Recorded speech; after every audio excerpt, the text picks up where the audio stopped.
I looked at a faded black and white photograph that had fallen out of my grandfather's old war album. I immediately recognized my grandfather. He was dressed in his army uniform, with his cap sitting at an angle on his head. Standing next to him was an attractive woman wearing a long skirt, blouse, and jacket typical of the time, with her arm around his arm. I looked at the back of the photo and saw the inscription, Grove and Doris, Hawaii, 1946. Grove was my grandfather's name, Grover Harrison. To me, however, he was always just Dad. Who is Doris, I thought. I knew that this was not my grandmother, her name was Patricia. I never heard my grandfather mention anyone named Doris. Perhaps she was just a friend from his wartime days. I decided to ask him about it the next time I saw him, which was later that day. I put everything back and went to my apartment, which occupied the entire basement of my grandfather's house. I moved here at his insistence a few months ago when he went into a nursing home. It made sense, he explained. He wanted someone to look after the house while he was away, and it would save me money. Over the past few years, my grandfather suffered from a number of medical problems. Luckily, Alzheimer's or dementia were not among them. However, he reached a point where he could no longer do the things he used to do, and with his parents dead, there was no one who could take care of him the way he needed to. Of course, the cleaning lady came to see him once a week, and the gardeners came once a week to take care of the yard. But this was not enough. I did the best I could, but I had a full-time job. At this stage, he needed 24-hour care, especially since he was now confined to a wheelchair for days on end. You know, it's not that easy to get around when you're 99 years old, he said in his Minnesota accent. Things start to break down around this time. I showered, ate something to eat, and headed to the nursing home. When I got there, I waved to the nurses at the front desk and checked in. "How is my grandfather doing today?" I asked Julie, the nurse at the counter. "As cheerful as always," she replied with a smile. I smiled back. "Did he try to pat your butt again?" I asked. "Of course," she said. "He does this every morning when I bring him breakfast." I laughed and headed to his private room. "Hey, Trey, come in, son," he said as I knocked on his half-open door. "It's me, by the way, Trey Harrison." I went in and hugged him. "Hi, Dad," I said. "How are you feeling this morning?" "So," he replied. "We talked about a lot of things about fishing, news, the general state of the country. Then I took out a photograph. 'What do you have there, son?' he asked. I handed him the photo and watched as his face changed. Various emotions flashed across his face: sadness, anger, and maybe a little guilt. He looked down and handed the photo back to me. "Where did you find that?" he asked. "It fell out of your old war album," I said. "I was just curious who she was. Never heard you mention anyone named Doris. Was she your friend or something?" "Someone else," he said. "Thought I got rid of all her pictures. Obviously not." "Sorry," I said. "I didn't want to bring up bad memories." "It's okay, son," he said. "I think if anyone has a right to know about her, it's you. Look, why don't you bring us a cup of coffee, close the door, and I'll tell you about her." "Of course, Dad," I said. I grabbed us a cup of coffee decaf for him, then closed the door and sat back down. As I stood up, I turned on the audio recording on my phone, hoping that I had enough space to record everything. "Thank you, son," he said as I handed him the cup. He collected his thoughts before continuing. "Just so you know, you're the only one I've ever told this to. I don't care if you're writing this down for yourself, but this absolutely shouldn't be told to anyone ever. Do you understand me?" "Of course, Dad," I said. "I'm recording, but it's just for me." "Okay," he said. He took a sip of his coffee and looked up for a minute before continuing. "I have to start from the beginning. I was in my third year of college when the Japanese hit Pearl Harbor. Like everyone else, I went to enlist in the Army. Unfortunately, I was not accepted due to flat feet. They never bothered me, but I didn't argue. So I went back to school and finished my physics degree. After I graduated in 1943, people from the government came to me, if you can believe it. They said that they needed my knowledge for a new project. It turns out that my flat feet are no longer a problem, so I agreed and signed the contract. I was quickly trained at Officer Candidate School, made a second lieutenant, assigned to the Army Corps of Engineers, and assigned to a project called the Manhattan Project. I was shocked when they told me what it was about. Who would think of using nuclear material for a bomb? It was an exciting time. I actually worked with some of the most famous scientists of the time, including Robert Oppenheimer and Enrico Fermi. I learned more from them than I did in my entire college experience. I was one of more than 400 people on site at Alamogordo when the first test explosion was carried out. We didn't even know if the damn thing would work. But it worked, and the world changed that very day. I was sent to Tinian, an island in the Pacific Ocean, where I was to help install and load the bomb that would be used on Hiroshima. We all hoped that this would work and force the Japanese to capitulate. The bomb worked perfectly, but they did not give up. 3 days later, we sent another bomb, this time to Nagasaki. We all knew the stakes were high. If the bomb had not gone off, or if the Japanese had not surrendered, we would have had to send our soldiers to take over the country by force. And if this happened, we knew that the number of victims would be extremely high. Luckily, it worked. The next day, the Japanese offered to surrender. On August 12th, the United States announced that it would accept the offer of surrender. In early September, the official surrender ceremony took place. I remained on Tinian for some time and participated in assessing the damage from the attacks on Nagasaki. I still have nightmares about it. It wasn't just the physical destruction that struck me that was enough. It was seeing the survivors and what they faced. Yes, I was proud that I helped end the war, but I wasn't proud that the 2 bombs I helped bring to Japan killed over 100,000 people. It still remains in my memory. I compiled my reports and was finally transferred to what would later become Joint Army-Navy Task Force 1 in February 1946, around the time news of a Soviet spy ring in Canada caused some excitement. I went to Hawaii and spent a vacation there, and then I met her. She introduced herself to me as Doris Hastings from Norman, Oklahoma. She was a charming woman and very beautiful. We spent a lot of time together dancing and kissing on the beach. Of course, she knew how to do more than just dance. She drove me crazy. We had a whirlwind romance and were married in April 1946 by a justice of the peace. Later that year, I participated in an operation called Operation Crossroads, which involved 2 nuclear tests at Bikini Atoll. A third test was planned but was canceled. In 1947, I re-enlisted in the Army and was assigned to a joint operation to conduct nuclear testing in Nevada.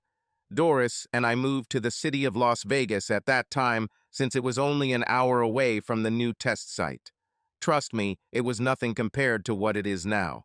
In any case, we continued to live, and I thought that everything was fine with us. However, one day, as I was driving home from the test site, I saw Doris's car parked at a motel on the outskirts of town. This was in 1948, I think. My memory is no longer what it was. What was she doing there, I thought. I could only think of one reason why she would be at the motel, and it certainly wasn't good. I stopped recording when the nurse knocked on the door.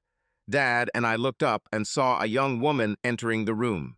She walked up to my grandfather and smiled at him. "Are you ready for therapy, Mr. Harrison?" she asked. "Only if you lead me," he said with a smile and a wink. I couldn't help but smile as I watched the old man flirt with the young nurse. She smiled back and unlocked the wheels, then began to roll him towards the door. "I'll be a little busy for a while, son," he told me. "Come back tomorrow and we'll talk more." "Of course, Dad," I said, hugging him goodbye. "Take care of my grandfather," I told the nurse. "Of course," she said. I left the room and headed home. I went through his things, trying to find any trace of this woman, but I found nothing. I looked through all his old papers and saw lots of awards, letters, certificates, but nothing that even mentioned this woman named Doris, no old marriage certificate, no documents associated with the house in Las Vegas. Of course, if there was anything left, it was probably long gone, I thought. I looked at my watch and remembered that I had a date with Karen tonight, so I got ready and went to pick her up.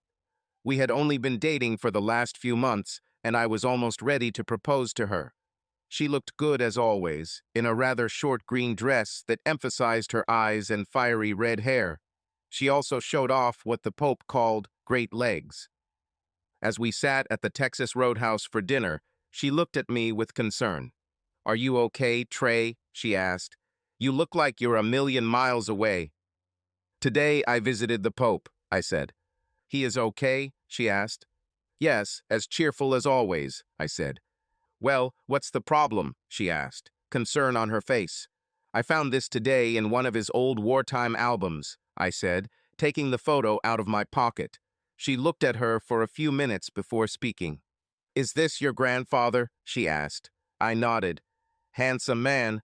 I can see where you get your looks from. He reminds me a little of that actor, Errol Flynn. Who is that woman next to him?" Her name was Doris.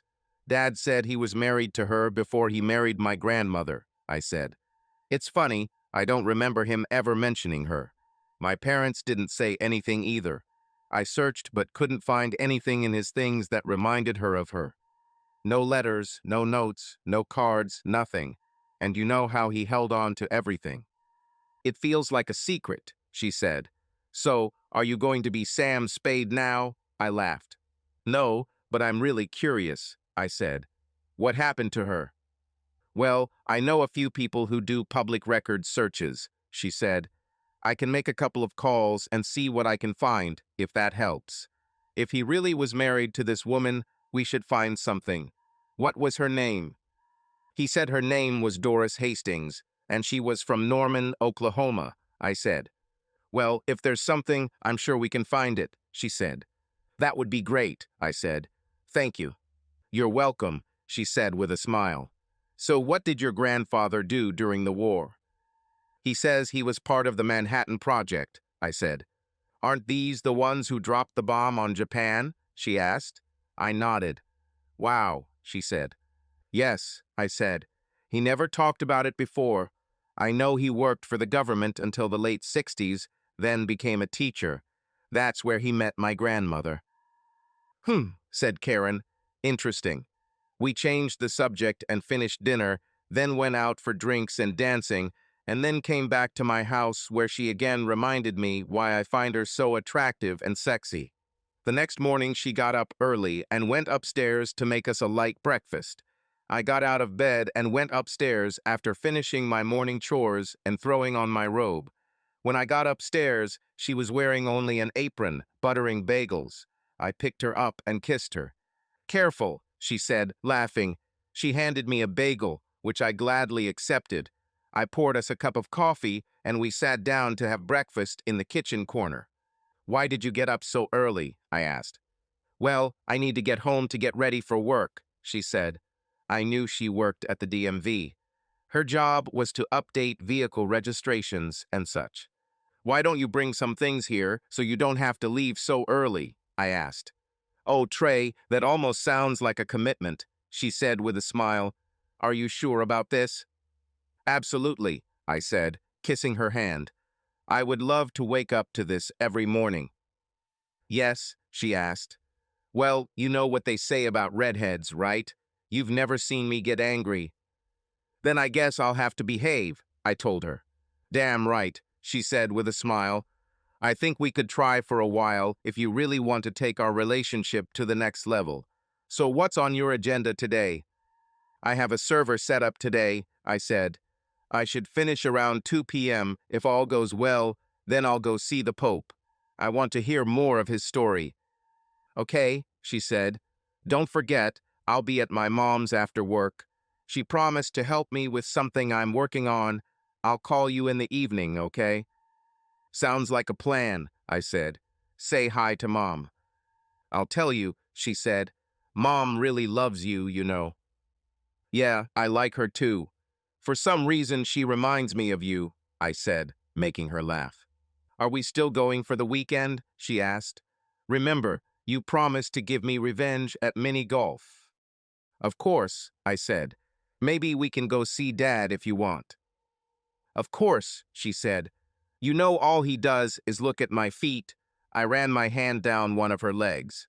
"Can you blame the old man?" I asked. "I like looking at those legs myself." "You're such a naughty boy," she joked. "Only with you," I said, making her smile. After breakfast, she went downstairs, put on her clothes, and left. I kissed her at the door and watched her get into the car and drive away. I went back to the kitchen and poured myself a bowl of cereal.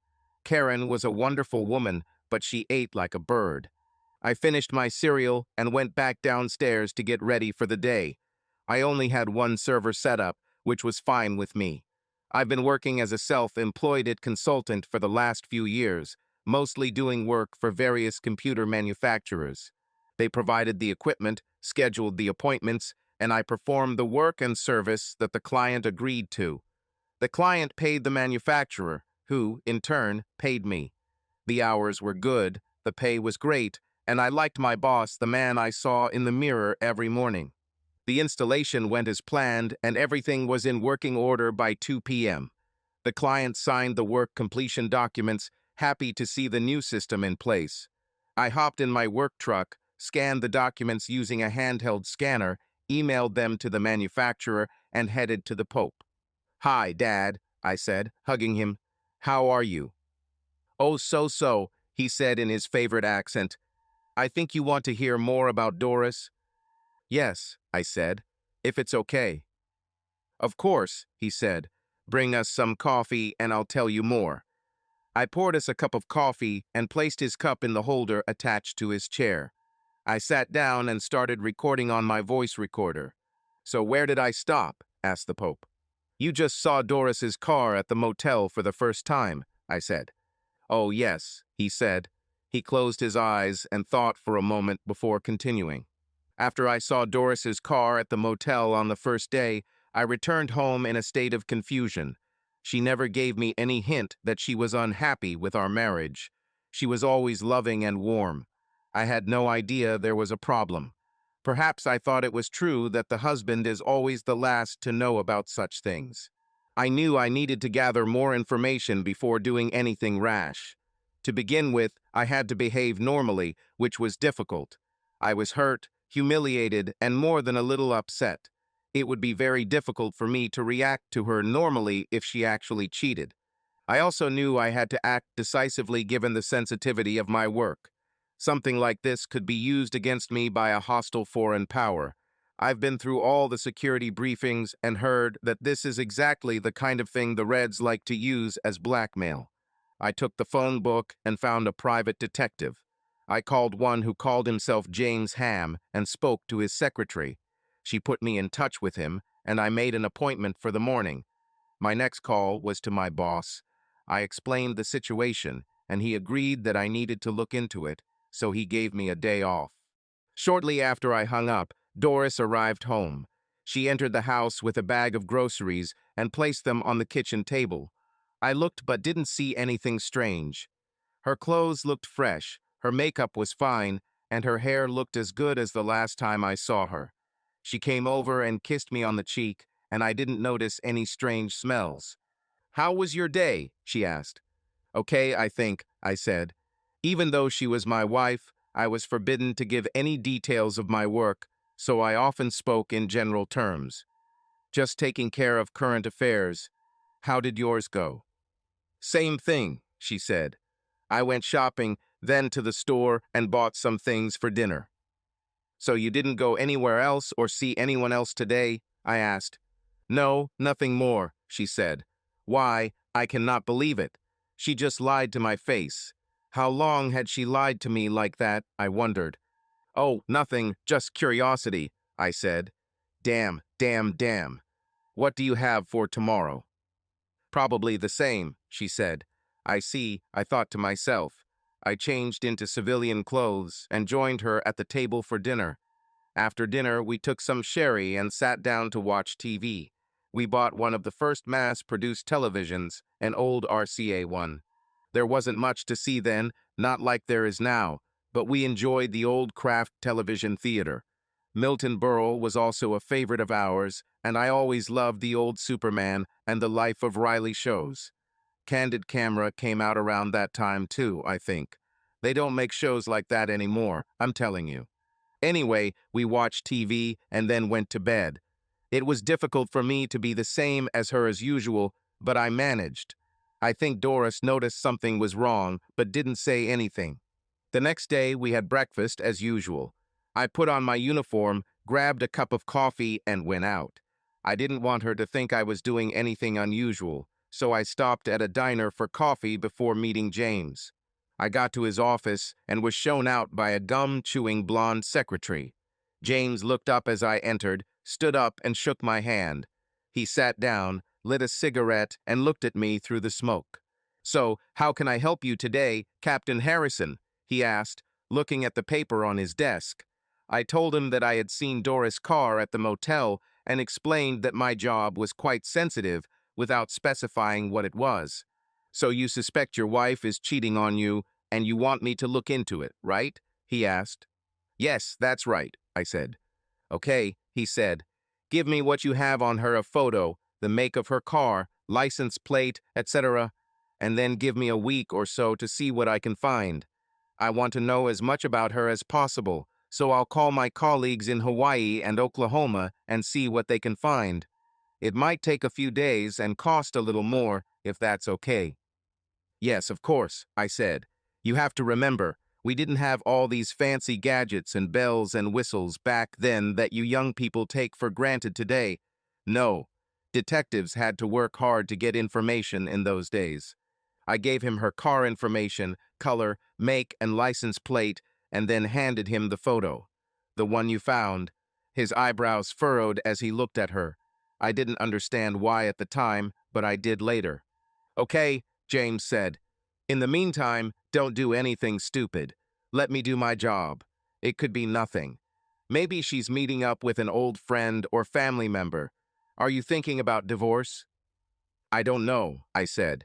"I guess it depends on what you find out." "Okay," he said, handing me a business card. "This is the name of a lawyer I highly recommend. My secretary will handle my fees. I prefer to have something up front to get started, then bill the rest when I'm finished." "Agreed." "Yes, that's good," I said. "Call me in, say, 10 days, and I should have a full report for you," he said. "Thank you, Mr. Ham," I said. "You're welcome, and good luck, Captain," he said, standing up and extending his hand to me. I shook it, then went out and paid the secretary. I looked at the card and asked for directions, which the secretary happily provided. I drove to a small house on the outskirts of town with a sign that said, "Wilbur Capshaw, Advocate. Divorces are quick here." I parked and walked inside, where I was greeted by another blonde secretary and escorted to Wilbur's office.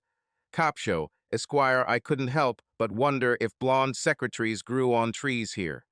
Wilbur stood up and shook my hand as I entered and motioned for me to sit down. "How can I help you today, Captain?" he asked. "Well," I said, "I'm thinking about divorce and would like to know my options." "You've come to the right place," he said. "Do you want a quick divorce?" "I'd like it to be quick," I said. "I can handle this for you easily," he said.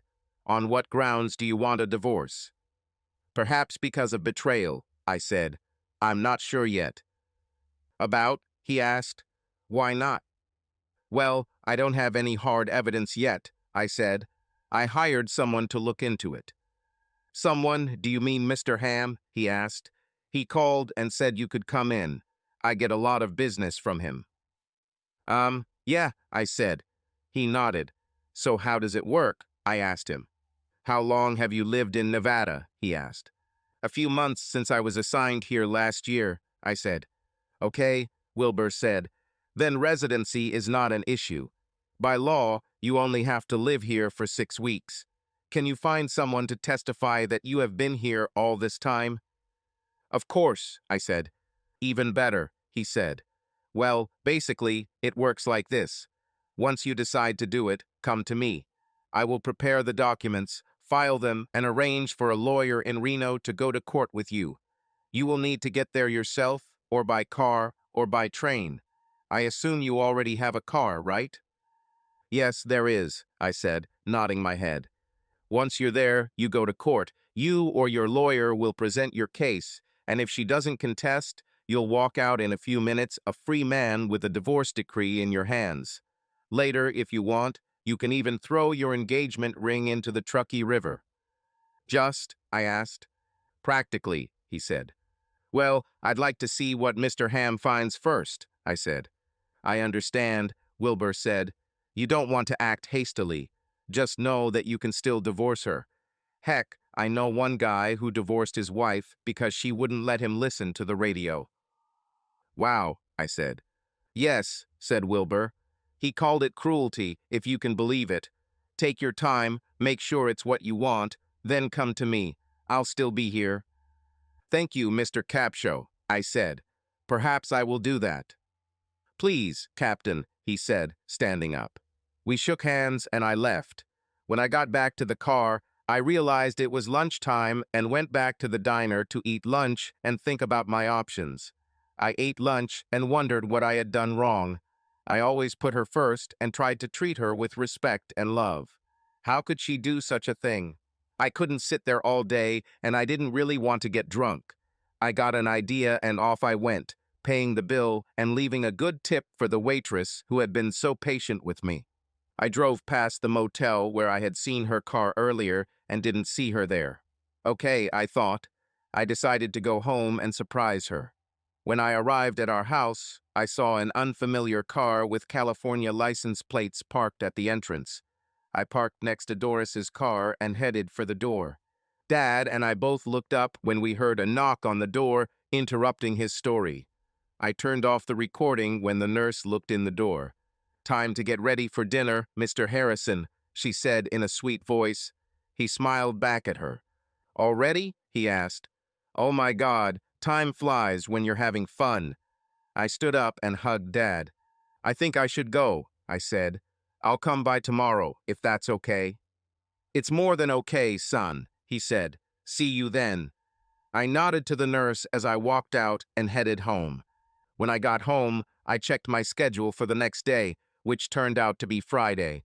I didn't have any installation scheduled, but I did have some maintenance work planned that could be done remotely. I sat down at the computer and started searching. I found some old articles mentioning James Ham and learned that he served in the Office of Strategic Services, or OSS, during the war. The OSS, I learned from a History Channel documentary, was the predecessor to the CIA. I also found a mention of Capshaw, a divorce lawyer who made a ton of money facilitating quick divorces in the 1940s and 1950s. Don't get me wrong, I never doubted my grandfather. I just wanted to find anything that could corroborate his story. After dinner, Karen called me. She was at her mother's, working on a project. She loved to knit and crochet and often sought help from her mother, who was an expert. So, how did it go with your grandfather today? She asked. It went well, I said. I'll probably come by tomorrow after work. Okay, she said. Don't forget, we have a date tomorrow night. How can I forget something like that? I asked. She laughed. By the way, Mom said to say hi to you, she said. I heard her mother in the background yelling, Hey, Trey, I laughed. Tell your mother I said hi, I said to Karen. I heard her turn to her mother. Trey said to say hi to you, Mom, she said, then went back to the phone. By the way, Trey Harrison, she began. I love you. I know I don't say it as often as I should, but I do. I love you too, Karen, I said. Karen had been badly hurt in the past and was not someone who expressed love at every opportunity. I felt really happy that she felt like she could tell me this. And the truth is that I really loved her. I'll see you tomorrow night, okay? She asked. See you then, I said. We said goodbye and ended the call. The next day, I finished work earlier than expected. I spent some time checking my schedule for the next week, submitted my timesheets to get paid, and went to see Dad. I wanted to hear the rest of his story. When I got to the nursing home, I said hi to Julie, who smiled when I checked in, then headed towards his room. I gave him the usual hug and poured us a cup of coffee, placing his cup in the coaster. How are you getting on with that red-haired girl? He asked. What's her name? Karen? Yes, Dad, her name is Karen, and we are doing very well, I said. Thinking of marrying her? Asked the Pope. I nodded my head. I think so, Dad, I said. He nodded his head and smiled. I'd love it if you wanted to, move into the old place, he said with a wink. You mean living in sin? I asked sarcastically, feigning shock. He laughed. I may be old, but I'm not stupid, he said. She's a good influence on you, son, and I know your grandma would approve too. Thank you, Dad, I said. It's just a pity that Mom and Dad are no longer with us. He smiled and patted my knee. I know, son, he said. Me too. But it's time for you to start looking to the future, and I think Karen should be a part of that. But that's not what you're here for, is it? I smiled back. He leaned back and closed his eyes for a moment. Let me think, where am I staying? You just arrived home and saw an unfamiliar car at the entrance, I said. After reading some online stories, I knew that the strange car at the entrance situation was a popular move among many writers. Oh yes, he said. I gave him a minute to start recording before he continued. I parked the car and took a deep breath before entering the house. What will I find, I thought. Will she be in his arms? Will they have sex in my bed? I gathered my courage and got out of the car. I entered the house not knowing what I would find. When I walked inside, I saw a tall, well-built man in a dark suit sitting on the sofa. He stood up when I entered. Doris was in the kitchen preparing dinner. She came out when she heard the door open, and I saw her wiping her hands on the apron she wore over her house clearance. Grove, you're back early, she said. I just started dinner. Meet my cousin, Michael J. Smith from Ardmore, Oklahoma. Mike, this is my husband, Grove. The man extended his hand, and I reluctantly shook it. I noticed that he had lipstick on his lips and noted a slight scar on his right cheek. Nice to finally meet you, he said in perfect English. I would expect a person from Oklahoma to have a slight Western accent, but he didn't have one. I found this quite strange. But then, I haven't met many people from Oklahoma before. Nice to meet you, Mike, I said. Sit down. I'll just change out of my uniform, if you don't mind. Not a bit, he said with a smile. Something about that smile made me uneasy. Don't ask me what it was, but I just didn't feel right. I opened the door to my office, set my briefcase down, and double-checked it was locked. I closed and locked the door, then went into the bedroom to change clothes. While I was there, I listened to see if they would say something, but I didn't. I looked around but couldn't find any evidence that they were doing anything here. I changed out of my uniform and returned to the living room. I poured myself a drink and noticed that Mike had already poured one for himself. I hope you don't mind, he said. Doris said I could help myself. Since you are her cousin, I see no reason to say otherwise, I said. What do they say? My home is your home. Mike looked puzzled for a moment before reacting. Hadn't he heard this before? Oh, well, thanks, he finally said. We sat in the living room while Doris stayed in the kitchen. So, what do you do, Mike? I asked. And what brings you to Las Vegas? Well, I'm a merchant, he said. I spend a lot of time on the road, and I was just passing by on the way to Reno. I'm sure it's not as exciting as what you do, he added, trying to provoke me into bragging about my work. Oh, I don't know, I said. You travel a lot, see new things all the time. I'm stuck on the same pile of dirt every day. What are you selling? Building materials mostly, he said. Nothing retail, everything for contractors. You'd be surprised how many construction projects started after the war. I noticed a scar, I said. Did you take part in the war? Yes, he said. I got it from a German bullet. Were you in the war? Yes, I said. I served in the Pacific Theater. I'm sure I didn't see as much action as you did in Europe. He shrugged. We all did our part, he said. Doris came out and called us to the table. We ate, and I think I studied them the same way they seemed to study me. I couldn't help but wonder if they were really cousins or if it was just a story they told to confuse me. When we finished, Mike stood up and kissed Doris on the cheek.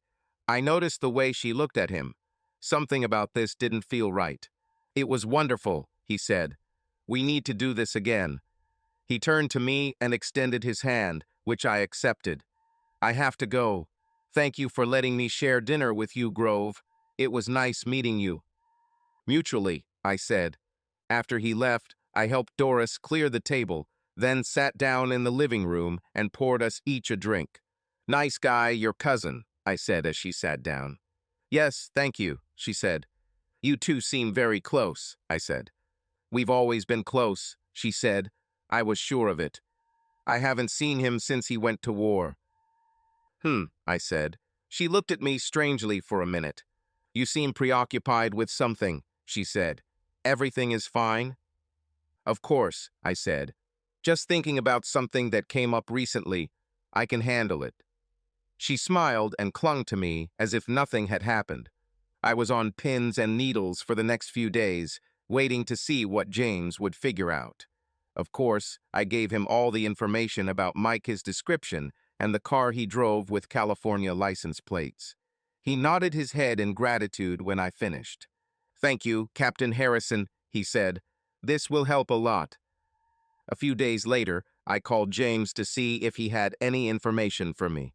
"Actually, there is, Captain," he said. "Can you stop by on your way home from work today?" "I'll be there," I said. I left a little earlier and stopped by his office. His secretary immediately led me inside. "Good to see you, Captain," he said, lighting a cigarette. "So, what did you find out?" I asked with excitement. "A few things," he said. "First, my colleague in Hawaii checked the records. Did you see the judge who married you to sign the marriage license?"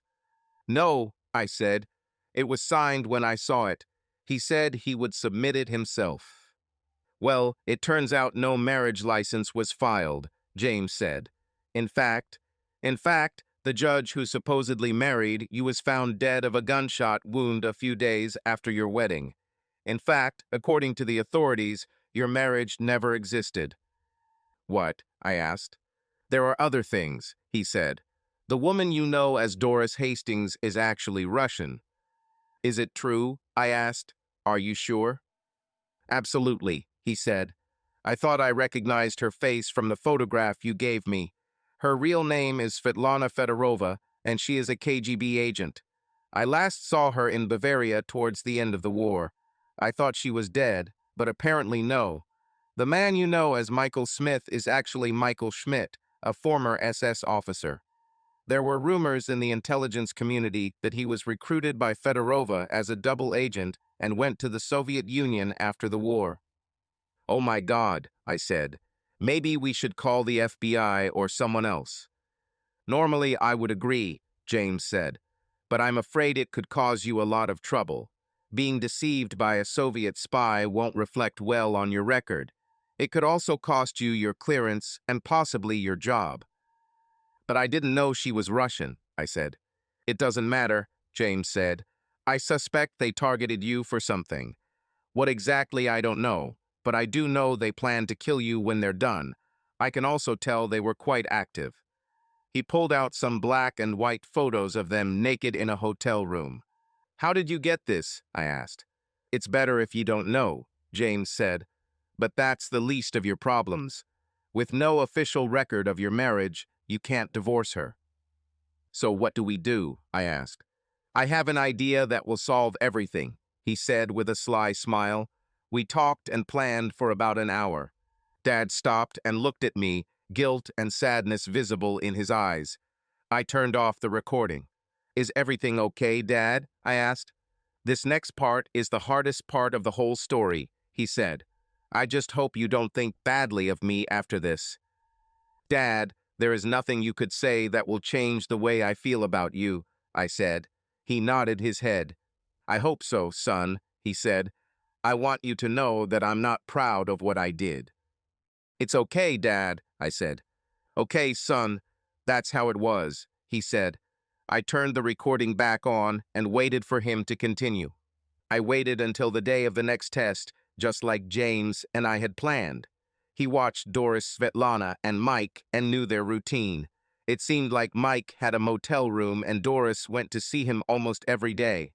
I called James, and he said they were both in their room and would probably be there for a few hours. It was not unusual for me to return home in a government truck. I often used it in my work when preparing test sites.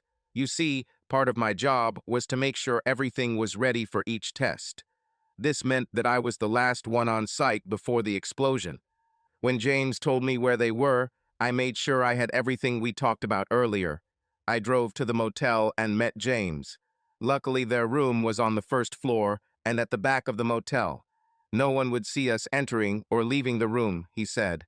As we had planned, I wore green overalls and a cap so that no one would recognize the military officer. Quiet, James said after I got out of the truck. They're sleeping now. Get everything ready while I put them to sleep. I nodded my head and quietly opened the back door of the truck. I pulled out the ramp and attached it to the back, then opened the metal box that was already inside. When I turned back, James was already carrying Doris Svetlana in a sack over his shoulder. He threw it inside the box. I began. He shook his head. No, but she will be unconscious for several hours, he said. I'll be back soon. A few minutes later, he returned with Mike. When I finished, I looked at my watch. Will you be back before the test? He asked. I nodded my head. Oh, yes, I said. Let me know how it went, he said. I thanked him and left while he wiped everything he touched. I got to the training ground just in time, and the military police let me through. We thought you wouldn't come, Captain, said one of the guards. Just wanted a snack before the test, I said. They looked into the back of my truck and quickly let me through. Take care of yourself, Captain, the guard said, saluting. I returned the greeting and went inside. I reached the tent where the bomb was being prepared for testing. When I finished my part of the work, I sent everyone else off as usual. Luckily, I was able to park the truck so that my movements would not be visible to the camera installed several miles away. When I was sure everyone was gone, I rolled the truck back to the tent, unlocked it, then lowered the ramp to retrieve the cart. It took me a while to center the box on the cart. It wasn't easy, let me tell you. Doris Svetlana didn't weigh much, but Mike weighed as much as me, if not more. I finally got the box under the scaffolding supporting the bomb and noticed a metal plate running under the scaffolding underneath the bomb, possibly for structural support. At least it hid what was underneath the bomb, and that was all I was interested in. I opened the box and lifted the lid a little. They began to come to their senses and blinked their eyes several times before they recognized me. They were both very surprised to see me standing over them. So, I said, I assume you wanted to see our atomic technology. Well, here you go. In terms of power, it's not much more than the bombs we dropped to Hiroshima and Nagasaki, but that's enough. If it's any consolation, you won't feel the pain when it explodes. You will be here 1 second, and the next you will be gone. That's it, I added, snapping my fingers. I noticed that Doris Svetlana wanted to say something, so I took the gag out of her mouth. You are an imperialist pig, she spat. I covered her mouth with Mike's underwear again and laughed. You're a lying, cheating communist bitch, I said in response. I know everything about you and your accomplice Schmidt. You have about 15 minutes to prepare to face whatever it is that you communists worship. By the way, I want a divorce. Goodbye and enjoy hell. Her eyes widened as I slammed the drawer shut and locked it again. I knew they wouldn't be able to get out. After I put the cart away, I removed the canvas tent and stuffed it into another metal box, then loaded it into the truck like always. I looked back one last time, then left the training ground the same way I always did. My hands were shaking and I was trembling inside. I took a few deep breaths before I reached the secure observation area and calmed down a bit before I parked the truck and went inside. I joined the other observers after putting on my protective gear, and we took our usual precautions. Soon I heard the countdown and knew that in a few seconds everything would explode. Of course, that's what happened. I knew that Doris Svetlana and her accomplice had now evaporated and will never be seen or heard from again. I waited a moment before looking like everyone else, then looked up at the mushroom cloud rising into the sky. Using binoculars, I examined the area that should have been the epicenter. I wasn't sure why. I knew there wouldn't be any evidence of what I did. Still, I was forced to take a look. When everything calmed down, I went through the monitoring stations like everyone else, then returned the truck and got into the car. I was still shaking when I got home. I had never done anything like this in my life, and I just knew I was going to hell. "It's over," I told James when I called him from home. "Okay," he said. "Give it a couple of days, then report her missing. If you need to talk, let me know." "I'll do it," I said. "Thanks for everything." He laughed. "Wait until you get my bill," he said. I laughed for the first time that day. Dad stopped talking and looked at me, guilt and sadness visible in his eyes. I stopped recording. "It's okay, Dad," I said, hugging him. "You said it yourself, they planned to kill you when they were done. Not only did you save your life, but you also protected the country from 2 hostile foreign agents. You have nothing to be ashamed of." He nodded his head. "I've been telling myself that all along," he said. "But still, it's on my conscience, you know." "I understand, Dad," I said. "But we were at war, remember? You did what had to be done. It was either you or them. And personally, I'm glad you did it. Otherwise, you and I would never have met." When I looked at him, I saw a tear on his face, and he smiled. "I never thought about it like that, son," he said. "You know, you're the bravest man I've ever met, Dad," I said. "I'm proud of you." He hugged me tightly, and I felt his tears wet my shirt. After a few minutes, he wiped his eyes and looked at me. The guilt and sadness disappeared. "Maybe telling you all this was what I needed all these years," he said. "I've carried this burden with me ever since." "I'm interested, though," I said. "What happened next?" "Well, I waited a couple of days, then I filed a missing person report for her," he said. "They came back a few days later and said they found her car at the motel, but there was no sign of her. They said she might have met someone and left with him. They said I'd probably never hear from her again." "I won't hear." We both laughed. "That would be one hell of an interesting phone call," I said, causing him to laugh out loud. "What happened next?" "I let a couple of months pass, then I went to cop show on James's advice," he said. "James and I decided it would be best if I acted as if the marriage was real, even though I knew it wasn't. Cop show filed for divorce on the grounds of abandonment. I drove to Reno, and within minutes everything was ready. On my way out of town, I stopped and threw my ring into the Truckee River, just as he suggested. In the years that followed, I half expected to see federal agents, but they never came. I retired from government service in the 1960s and then went into teaching. There I met Patricia. The rest is history." "How did she keep in touch with her bosses?" I asked. He shrugged. "I don't know," he said, "and I never found out. I guess it doesn't matter anymore, does it?" "I think not," I said. Our visit was interrupted by a nurse knocking on the door. She came in and announced it was time for dinner, so I said goodbye. "Don't forget to bring this wonderful young girl," he told me. "I'll do it, Dad," I said. "Maybe tomorrow, if that's okay." "I'll wait," he said. That night, Karen and I went out to dinner, drank and danced. She brought several things with her, including a large paper bag with something inside that she called a surprise. Later, after we made love in my apartment, she turned to me. "Are you okay, Trey?" she asked. "Yes, why are you asking?" I asked. "Well, it seems like you're a million miles away," she said. "What's on your mind?" "I came to see the Pope today," I said. "He told me the rest of his story." I briefly told her what he had said. "Wow," she said. "Remind me to never get on his bad side." I giggled at this. "We'll go see him tomorrow, maybe after I beat you at mini golf." "Sure, if you want," I said. The next day we played mini golf, and yes, she beat me. And no, I didn't give in. She would have understood it immediately. Later, we went to see the Pope. She took the bag with her and brought it to the nursing home. His eyes lit up when he saw us. "Hello, young lady," he said, hugging her. "I have something for you," she said, handing him a paper bag. He opened it and took out a plastic container with a blanket. She helped him open it and took out a blanket. I just finished it the other day, she said. I know you like blankets, so I made one for you.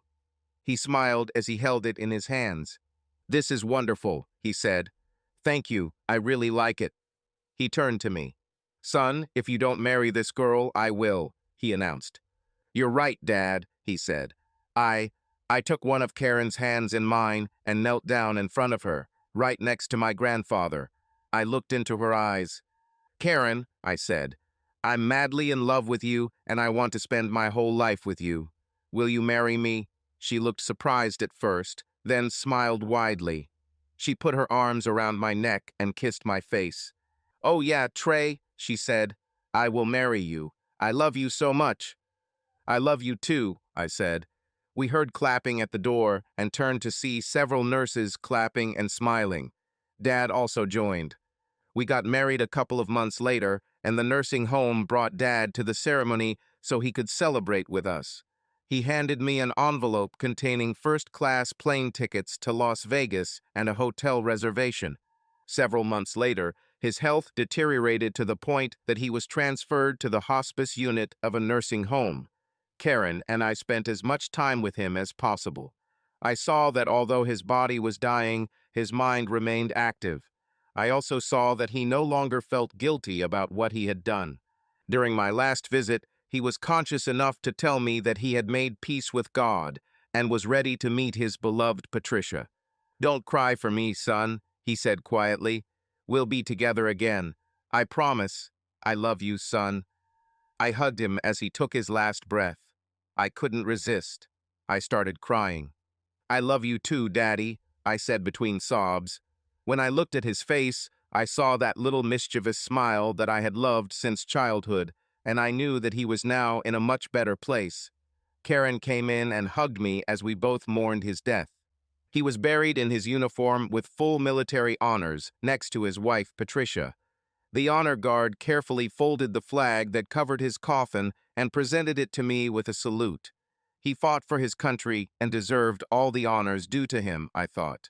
A few days later, I received a letter from his lawyer asking me to come to his office. I was interested to know what he wanted, so I went. Your grandfather left everything to you, the lawyer said. His house, money, everything.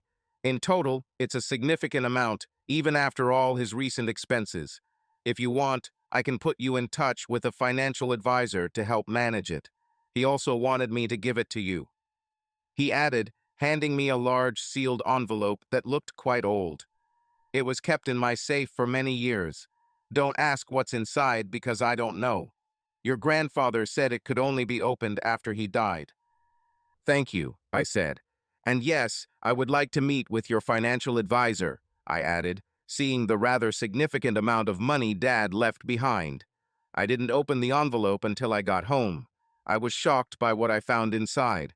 It turns out that Pope actually kept everything, including a copy of the report written by James Ham and the yellow divorce decree declaring his freedom from Doris Harrison, née Hastings, on the grounds of abandonment. There was even a photograph of the house in which they lived. That night, Karen and I walked through it all, shocked. It turns out that everything Dad told me was true. The last sheet turned out to be a photocopy of something printed from an old official report in Russian.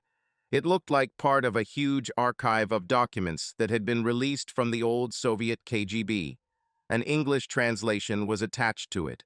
As far as I could understand, it was a series of field reports from Svetlana Fedorova in which she reported to her superiors in Moscow that she suspected that her target, the Pope, might be aware of her real identity. Her early reports suggested only that she had become close to someone very familiar with the American atomic effort.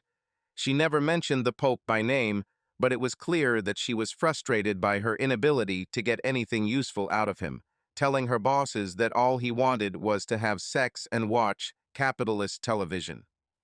Later reports revealed even more frustration, with her superiors telling her to be more aggressive in her efforts. Her latest report indicated that she and Michael were planning something drastic. I will deal with him at the first convenient opportunity, she wrote to her bosses. Karen and I had a good laugh about this. The KGB report stated that neither Fedorova nor her German assistant were ever heard from again. They even suggested that the two ran away to get married, but they simply could not be found. The operation was marked as dead. They have no idea, I said, causing Karen to laugh. Subscribe to our channel so that your love doesn't cheat on you, and go ahead and listen to the next story, because this story is nothing compared to the next one. If you're under 18, don't even click to the next one.